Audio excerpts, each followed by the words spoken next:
Madam President, last week, America and Illinois lost a hero.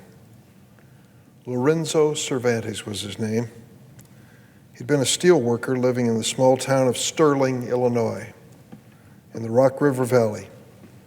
That's an hour or two west of Chicago. Mr. Cervantes was 98 years old. When he was a young man, he set out to save the world. He joined the United States Army in February of 1943 during World War II, before he'd reached the age of 20. He was a member of an elite group. It was an American-Canadian commando unit known as the 1st Special Service Force. Top secret, band of brothers operating deep behind enemy lines. The Forcemen, as they were known, earned the nickname the Devil's Brigade from terrified Nazi soldiers and officers who said that they seemed to appear out of nowhere in the dead of night like devils. That unit he served in suffered one of the highest casualty rates in the war. Listen to these figures. Of the 2,400 men who fought with the unit, 2,300 of them were either killed or wounded. But they never lost a mission, not one. The 1st Special Service Force existed for only 2 years, but the spirit of that force lives on in the Green Berets, Army Rangers, Navy SEALs, Marine Raiders, Canadian Special Operations Regiment, and frankly, all of today's military special forces. For decades after World War II, the very existence of that unit remained top secret and classified. The Forcemen didn't tell anyone what they'd done in the war, not even their families. Like Lorenzo Cervantes, they quietly returned home, married, raised families, and lived ordinary lives. In 2015, some 70 years after the end of World War II, they were finally honored for their service when Congress awarded them the Congressional Gold Medal. I had the privilege of meeting 2 other Forcemen from Illinois at that Gold Medal ceremony. Casey Selsky was one of them. He fought with the Devil's Brigade at the Battle of Anzio, one of the Allies' greatest surprise victories. He was among the first Allied soldiers to enter Rome and liberate it from the Nazis. Mr. Selsky died 3 years ago, also aged 98. After the war, he'd returned to Illinois and married. He and his wife had 11 children. 11. In 1995, 50 years after the war ended, Mr. Selsky and one of his sons decided to go back to Europe to take a look and see the places where the 1st Special Service Force had fought and to visit the towns that the force had liberated. Near the Anzio beachhead, they spoke to an Italian man.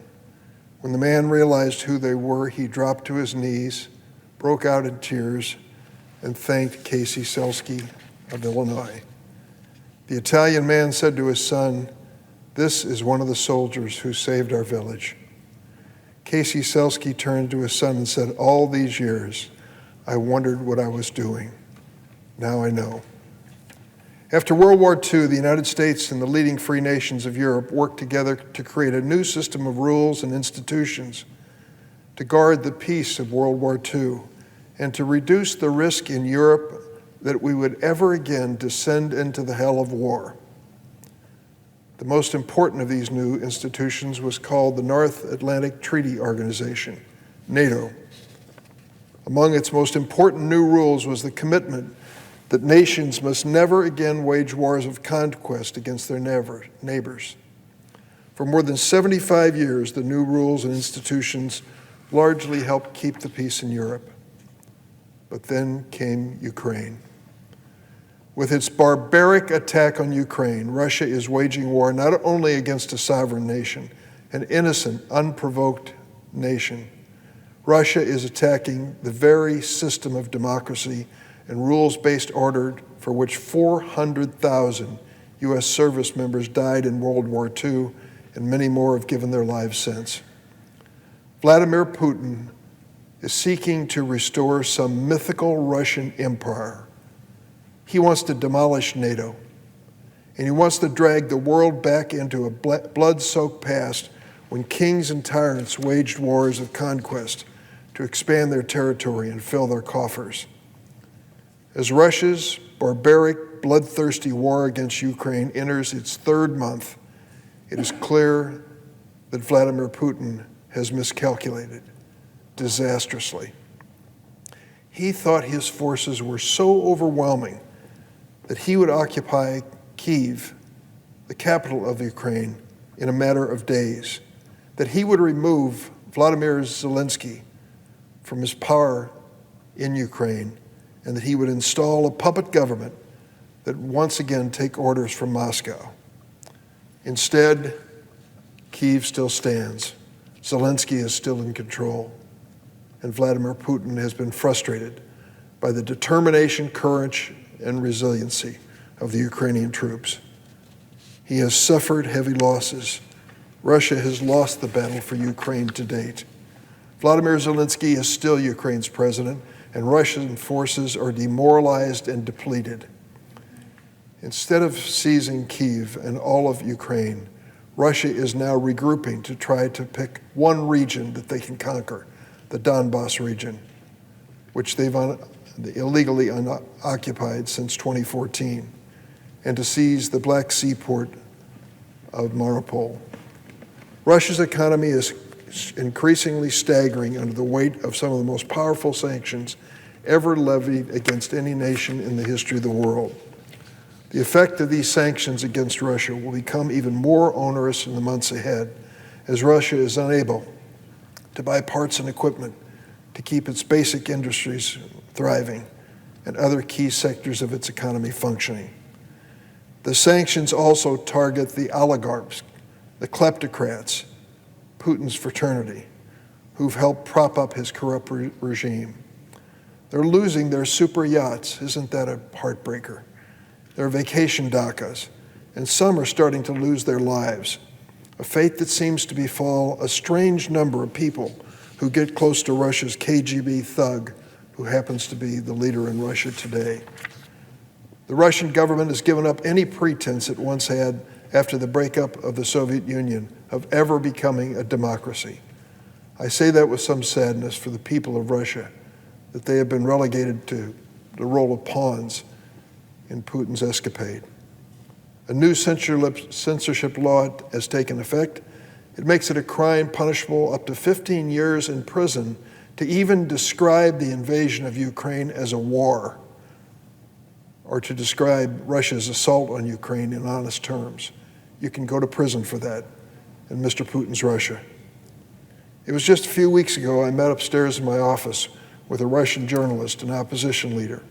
His name is Vladimir Kara-Murza. Mr. Kara-Murza is fearless. He survived poisoning attempts by the Kremlin twice. He told me several weeks ago, "I'm going back."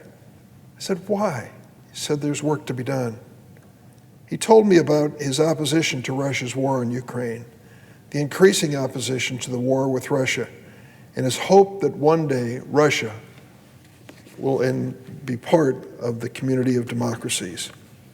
Well, Mr. Kara-Murza went back to Moscow, and last week he was arrested. The same day, CNN broadcast an interview in which he called Putin's government a regime of murderers. Mr. Kara-Murza faces years of imprisonment for simply telling the truth. Senator Marco Rubio of Florida and I are going to introduce a bipartisan resolution this week calling for Mr. Kara-Murza's immediate release. I hope my colleagues on both sides of the aisle will join us.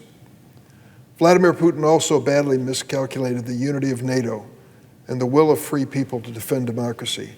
Instead of shattering NATO, Putin has strengthened NATO. Finland and Sweden, longtime neutral nations, could soon join NATO. Germany's pursuing a historic, dramatic overhaul of its approach to security and defense. And yesterday, French voters re-elected their president, Emmanuel Macron, decisively, choosing him over his far-right Putin sympathizer, Marine Le Pen. That election in France marked the first time in 20 years that French voters have given a president a second term.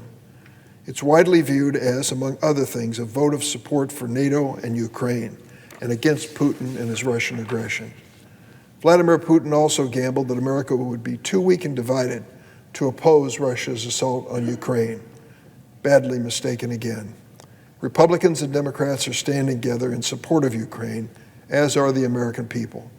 President Biden's leadership has been critical in uniting NATO and the West and enabling Ukraine to defend itself.